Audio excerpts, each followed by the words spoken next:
नमस्कार प्रिय विद्यार्थियों, बर्लैंड पॉइंट में आप सभी का हार्दिक स्वागत।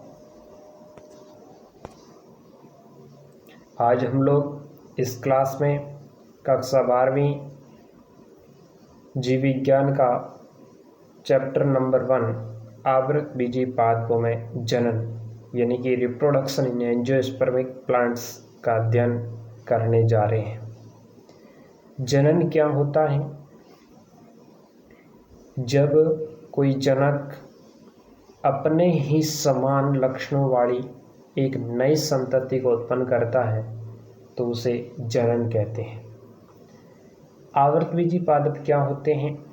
ऐसे पादप जिनके बीज किसी आवरण के द्वारा ढके होते हैं, यानी कि बीज होता है वो पूर्ण रूप से बंद रहता है किसी आवरण के द्वारा, तो वे आवृतबीजी पादप कहलाते हैं। आवृतबीजी पादपों के जीवन चक्र में अस्पष्ट पीढ़ी एकांतरण पाया जाता है। आवृतबीजी पादपों के जीवन चक्र में अस्पष्ट पीढ़ी एकांतरण पाया जाता है।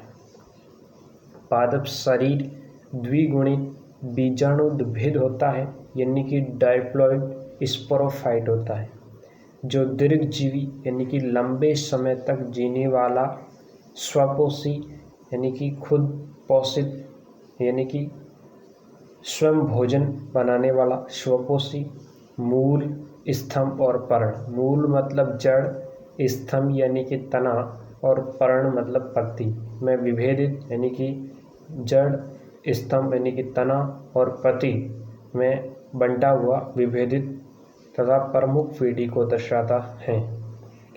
अगुणित युग्मकोद्भिद यानी कि हैप्लॉइड गैमेटोफाइट दूसरी पीढ़ी है, जो अल्पजीवी यानी कि कम आयु की यानी कि कम समय तक जीने वाला व अत्यंत हांसित मतलब जल्दी नष्ट होने वाला होता है और द्विगुणित पीढ़ी पर ही विकसित होती है।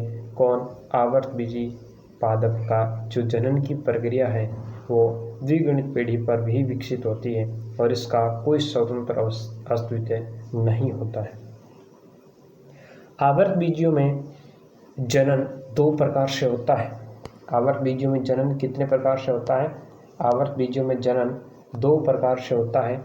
पहला जनन होता है वो अलैंगिक जनन होता है और दूसरा होता है वो लैंगिक जनन होता है। तो आवृतबीजी पादपों में जनन कितने प्रकार से हो गया? दो प्रकार से हो गया, अलैंगिक जनन और लैंगिक जनन। तो सबसे पहले अध्ययन करेंगे अलैंगिक जनन का कि पादपों में अलैंगिक जनन किस प्रकार से होता है। जनन की इस विधि में लैंगिक जनन की आवश्यक घटनाएं अर्थात अर्धसूत्रण व युग्मक क्षेलन नहीं होता है, यानी कि अलैंगिक जनन जो होता है उसमें अर्धसूत्रण की प्रक्रिया नहीं होगी और युग्मकों का क्षेलन नहीं होगा, युग्मक आपस में नहीं मिलेंगे। तो इस प्रकार की प्रक्रिया में अर्धसूत्रण की और युग्मक क्षेलन की प्रक्रिया नहीं होगी।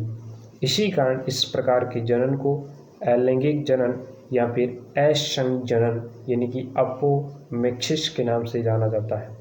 और इस विधि द्वारा उत्पन्न जो संततियाँ है वो आनुवंशिक रूप से जनक पौधे के समान होती है। लैंगिक जनन में जो संततियाँ हैं वो जनक पौधों के समान नहीं होती हैं, जबकि अलैंगिक जनन द्वारा उत्पन्न संततियाँ आनुवंशिक रूप से पूर्णतः जनक पौधे के समान होती हैं। ठीक है। अब आवृतबीजी पौधों में अलैंगिक जनन भी दो प्रकार से होता है। आवृतबीजी पादपों में अलैंगिक जनन कितने प्रकार से होता है? दो प्रकार से होता है। पहला है अनिषेक बीजता और दूसरा है कायिक जनन या कायिक प्रवर्धन। अनिषेक बीजता क्या होता है? अनिषेक बीजता नाम से स्पष्ट हो रहा है बिना निषेचन के बीज, बिना निषेचन वाले बीज, अर्थात इस प्रकार के प्रवर्धन में यानी कि इस प्रकार के जनन में बीज जो जनन होगा वो बीज के द्वारा होगा, लेकिन इन बीजों के जो भ्रूण होते हैं उन भ्रूणों के विकास में अर्धसूत्रण व युग्मक सेलन नहीं होता है। ठीक है, अर्थात बिना निषेचन के होने वाला जनन ही अनिषेक बीजता कहलाता है। यानी कि ऐसा जनन जिसमें निषेचन होता ही नहीं है और बीज का निर्माण हो जाता है, भ्रूण का निर्माण हो जाता है, वे जनन की इस प्रक्रिया को अनिषेक बीजता कहते हैं और वे बीज अनिषेक बीज कहलाते हैं। दूसरी जनन की प्रक्रिया है कायिक जनन अथवा कायिक प्रवर्धन, इंग्लिश में कह सकते हैं वेजिटेटिव रिप्रोडक्शन और वेजिटेटिव प्रोपेगेशन। ठीक है, तो कायिक जनन क्या होता है? पौधे का कोई भी कायिक भाग, चाहे वह जड़ ही क्यों न हो, चाहे तना ही क्यों न हो, चाहे पत्ती ही क्यों न हो, यानी कि पौधे के किसी भी कायिक भाग अथवा जड़, तना व पत्ती के द्वारा जो होने वाला जनन होगा वह कायिक जनन अथवा कायिक प्रवर्धन कहलाएगा। यानी कि इस प्रकार के जनन में पौधों का जो पुनरुत्थान है, रिजनरेशन है, वो बीज के अतिरिक्त यानी कि बीज के अलावा पौधे के यानी किसी कायिक भाग वेजिटेटिव पार्ट से होता है।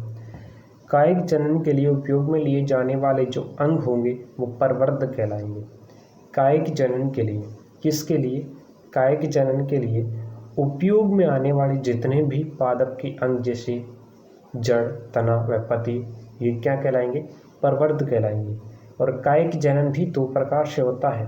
एक प्राकृतिक कायिक प्रवर्धन होता है जिसे इंग्लिश में नेचुरल वेजिटेटिव प्रोपेगेशन बोलते हैं, और दूसरा कृत्रिम कायिक प्रवर्धन होता है जिसे आर्टिफिशियल वेजिटेटिव प्रोपेगेशन बोलते हैं। ठीक है, इस दोनों प्रकार से वो कायिक प्रवर्धन की प्रक्रिया है तो संपन्न होती है। प्राकृतिक कायिक प्रवर्धन, जिसमें जो कायिक प्रवर्धन होगा वो प्रकृति द्वारा ऑटोमेटिकली रूप से संपन्न होगा, जबकि कृत्रिम कायिक प्रवर्धन है ये मानव के द्वारा करवाया जाता है। आर्टिफिशियल है, ये क्या है? आर्टिफिशियल यानी कि कृत्रिम है। ठीक है, तो इस प्रकार कायिक प्रवर्धन भी दो प्रकार से होता है, प्राकृतिक कायिक प्रवर्धन और कृत्रिम कायिक प्रवर्धन। तो अलैंगिक जनन पड़ा। ठीक है, उसके अंदर प्राकृतिक कायिक प्रवर्धन और कृत्रिम कायिक प्रवर्धन, ये कायिक जनन के दो भाग हैं। तो अलैंगिक जनन भी दो प्रकार का, अनिषेक बीजता और कायिक जनन। फिर कायिक जनन दो प्रकार से, प्राकृतिक कायिक प्रवर्धन और कृत्रिम कायिक प्रवर्धन। तो अब लोग अलैंगिक जनन की, कायिक जनन की, प्राकृतिक कायिक जनन प्रवर्धन की प्रक्रिया का अध्ययन करेंगे। प्राकृतिक कायिक प्रवर्धन क्या होता है, किन किन विधियों द्वारा संपन्न होता है? तो यह निम्नलिखित पादप अंगों द्वारा हो सकता है। प्राकृतिक कायिक प्रवर्धन नेचुरल वेजिटेटिव प्रोपेगेशन तनों के द्वारा हो सकता है, जड़ों के द्वारा हो सकता है और पत्ती के द्वारा हो सकता है। ठीक है, और जननांगों द्वारा भी कायिक प्रवर्धन हो सकता है। तो सबसे पहले अध्ययन करेंगे तनों द्वारा कायिक प्रवर्धन, यानी कि तने के द्वारा, स्तंभ के द्वारा किस टाइप से कायिक प्रवर्धन की प्रक्रिया हो सकती है।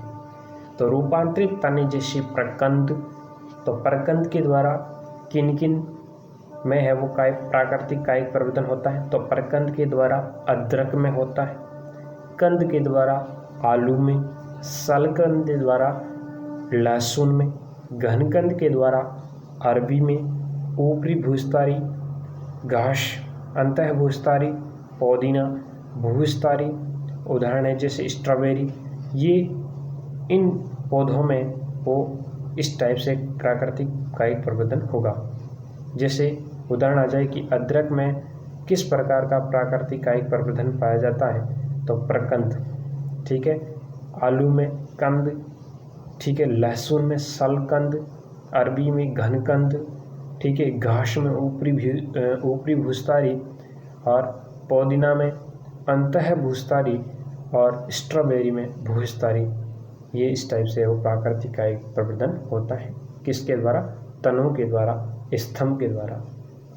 ठीक है, दूसरा जो कायिक प्रवर्धन, प्राकृतिक कायिक प्रवर्धन का जो प्रकार आता है वह है जड़ों द्वारा कायिक प्रवर्धन।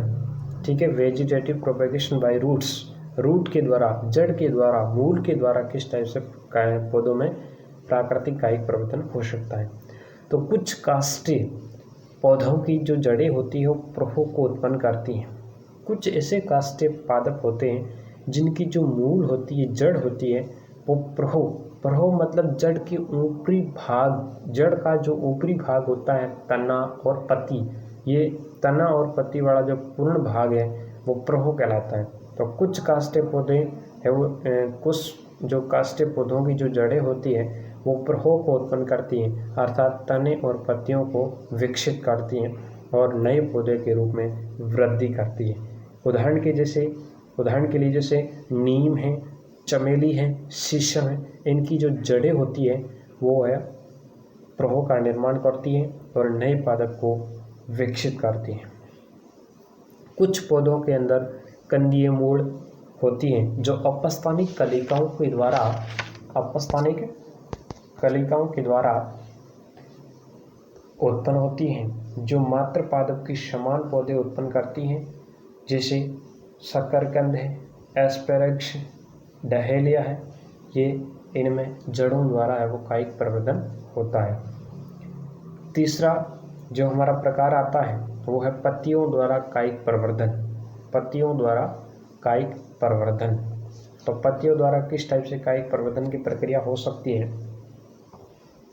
एग्जाम्पल के तौर पर बात करें तो पत्थर चट्टा, जिसे बायोफिल्म भी कहते हैं, इसके अंदर पत्तियों के किनारे से और बिगोनिया जिसमें पर्णवृंत होता है उससे और पर्ण सिरों की सतह से कुछ कलिकाएं निकलती है जो नया पादप बनाती है। और ये नए पादप मात्र पादप से क्या हो जाते हैं?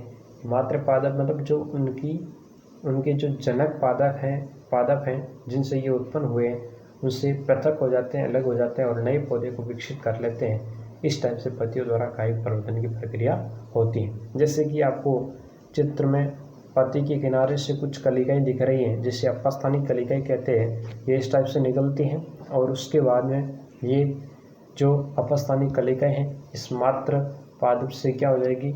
अलग हो जाएगी, पृथक हो जाएगी और एक नए पौधे का क्या कर लेगी? निर्माण कर लेगी। चौथा जो प्रकार आता है वो आता है जननांगों द्वारा कायिक प्रवर्धन, यानी कि पौधे के जो जनन अंग होते हैं, ठीक है, जिनसे पौधे के अंदर जनन की प्रक्रिया होती है, उसके द्वारा भी कुछ कायिक प्रवर्धन की प्रक्रिया संपन्न होती है।